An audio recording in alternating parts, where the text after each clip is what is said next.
بولتے نہیں۔ حضرت ابراہیم علیہ السلام نے پھر اپنی قوم کو ڈانٹا، تو کیا تم اللہ کے بجائے عبادت کرتے ہو جو تمہیں نہ فائدہ پہنچا سکتا ہے اور نہ نقصان؟ تمہیں شرم آتی ہے اور تم اللہ سبحانہ تعالیٰ کو چھوڑ کر جن کی عبادت کرتے ہو، کیا تم عقل نہیں رکھتے؟ اس وقت ابراہیم علیہ السلام فدیہ سے باہر تھا۔ گاؤں والے اسے اس طرح کی گستاخی سے بھاگنے نہیں دے سکتے تھے۔ اس نے نہ صرف ان کے بتوں کو تباہ کیا تھا بلکہ ان کے حکمانہ عقائد کو بھی بے نقاب کیا تھا۔ چنانچہ وہ اس کے لیے بدترین اور دردناک سزا لے کر آئے۔ اسے جلا دو اور اپنے معبودوں کی حمایت کرو اگر تم عمل کرنا چاہتے ہو۔ انہوں نے نتیجہ خیز کیا۔ اس طرح سارے قصبے نے ابراہیم علیہ السلام کو سرعام داغ پر جلانے کی سزا سنائی۔ جل رہا ہے کوئی کئی دنوں تک شہر کے لوگوں نے اس سب سے بڑی آگ کی تیاری کے لیے لکڑیاں اکٹھی کیں جس کا وہ تصور کر سکتے تھے۔ بتایا گیا ہے کہ بیماروں نے اس بات کا عہد کیا کہ اگر وہ ٹھیک ہو جائیں تو زیادہ سے زیادہ لکڑیاں عطا کریں گے۔ ان کے دلوں میں غصے کے ساتھ انہوں نے ایک گہرا گھڑا کھود لیا تھا جس میں انہوں نے اپنی لکڑیاں جمع کی۔ انہوں نے ایک گلیل بھی قائم کی جو ابراہیم علیہ السلام کو براہ راست آگ میں ڈالے گا۔ حضرت ابراہیم علیہ السلام کو جلانے کی دھمکی جلدی گڑھے کو آگ لگا دی گئی۔ آگ کی شدت اتنی تھی کہ شعلے آسمان تک پہنچ گئے۔ شہر کے لوگ محفوظ فاصلے سے تاریخی واقعہ کا مشاہدہ کرنے کے لیے جمع ہوئے جیسا کہ منصوبہ بندی کی گئی تھی۔ حضرت ابراہیم علیہ السلام کو باندھ دیا گیا تھا اور اسے گلے میں ڈال دیا گیا تھا۔ جب سردار پادری نے کافر کو آگ میں ڈالنے کا اشارہ کیا تو حضرت جبریل علیہ السلام آئے اور پوچھا، اے ابراہیم علیہ السلام، کیا تم کچھ چاہتے ہو؟ حضرت ابراہیم علیہ السلام غیر متزل تھے۔ انہیں اپنے رب کے سوا کسی کی مدد کی ضرورت نہیں تھی۔ آس پاس کے لوگوں کا دم گھٹنے والی آگ نے اس کے اندر کوئی خوف پیدا نہیں کیا۔ تم سے کچھ نہیں، حضرت ابراہیم علیہ السلام نے فرشتے کو جواب دیا۔ ابراہیم علیہ السلام کو آگ میں ڈالا گیا۔ دستاویز میں اوپر دی گئی تصویر کا متن پڑھیں جس کے حکم دیا گیا۔ اللہ کے شاگرد سبحانہ تعالیٰ کے لیے شعلے ٹھنڈے ہو گئے۔ جلتا ہوا گڑھا اس کے لیے آرام گاہ بن گیا۔ شہر کے لوگ دیکھتے رہے کہ حضرت ابراہیم علیہ السلام کو آگ کے شعلوں سے زندہ جلایا جا رہا ہے۔ حضرت ابراہیم علیہ السلام آگ کے درمیان بیٹھ گئے اور اللہ سبحانہ تعالیٰ کی تسبیح اور حمد بیان کی۔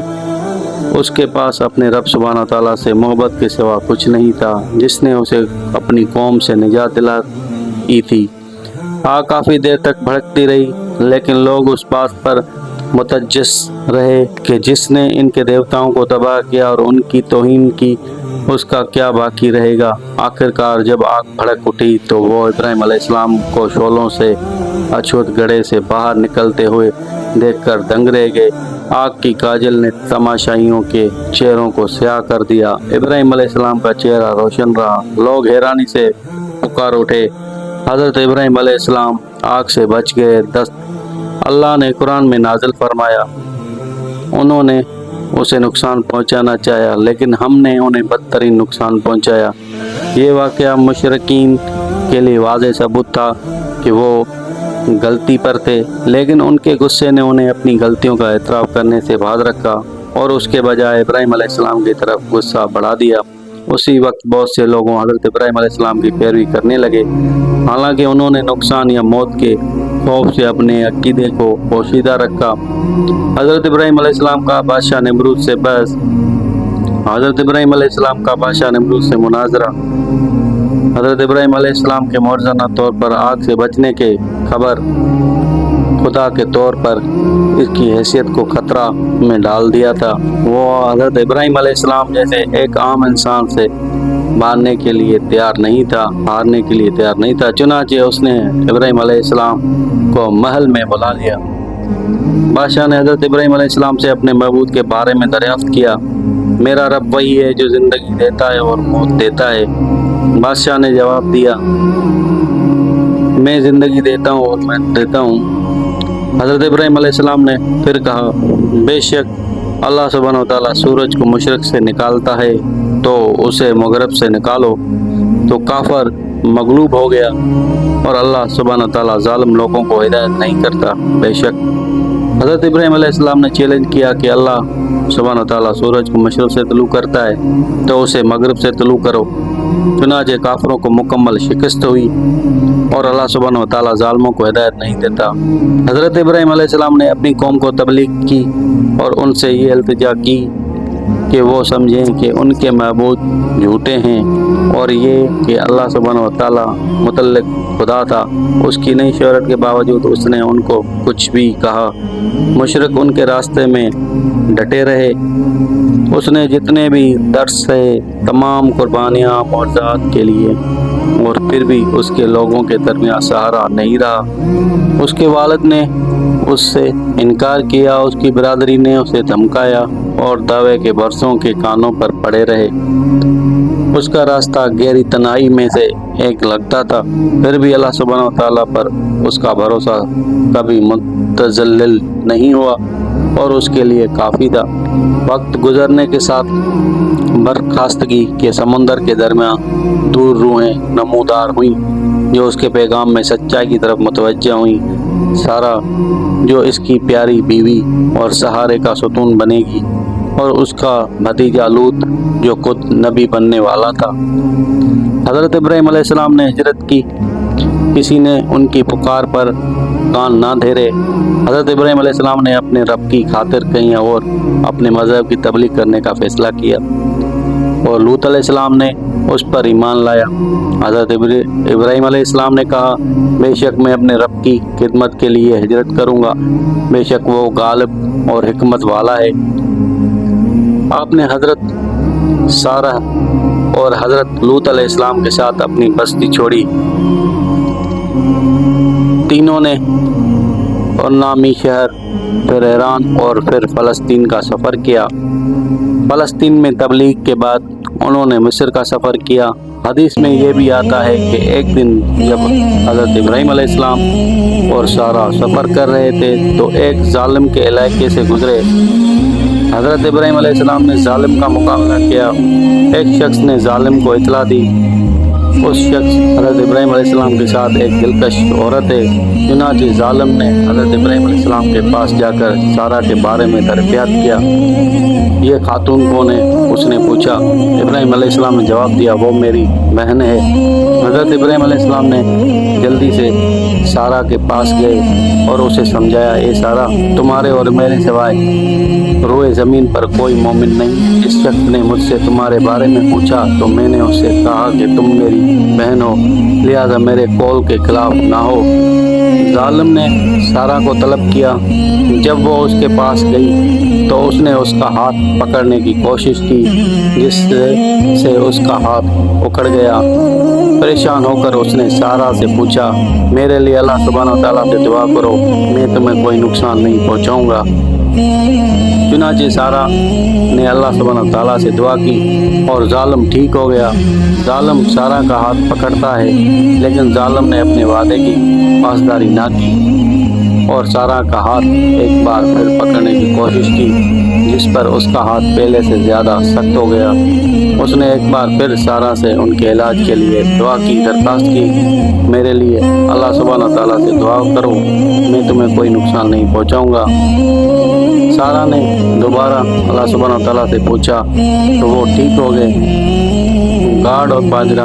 پھر اس نے گارڈ کو بلایا جو اسے لے کر آیا تھا اور کہا، تم مجھے انسان نہیں بلکہ شیطان لائے ہو۔ اس کے بعد ظالم نے ہاجرہ کو بطور لڑکی سارہ کو دے دیا۔ سارہ نے حضرت ابراہیم علیہ السلام کو نماز پڑھتے ہوئے دیکھا۔ اس نے اس سے کہا، اللہ نے کافر کی ناپاک تدبیر کو خاک میں ملا دیا اور مجھے خدمت کے لیے ہجر عطا کیا ہے۔ السلام علیکم ویورز، میں آپ کو بتانا چاہ رہا ہوں ابراہیم علیہ السلام کا قصہ پارٹ 4۔ یہاں پہ میں نے پچھلے ویڈیو میں جو آخری قصہ چھوڑا تھا وہ میں پھر ریپیٹ کروں گا۔ اس نے اس سے کہا، اللہ سبحانہ تعالیٰ کی کافر کی ناپاک تدبیر کو خاک میں ملا دیا اور خدمت کے لیے ہجر عطا کیا۔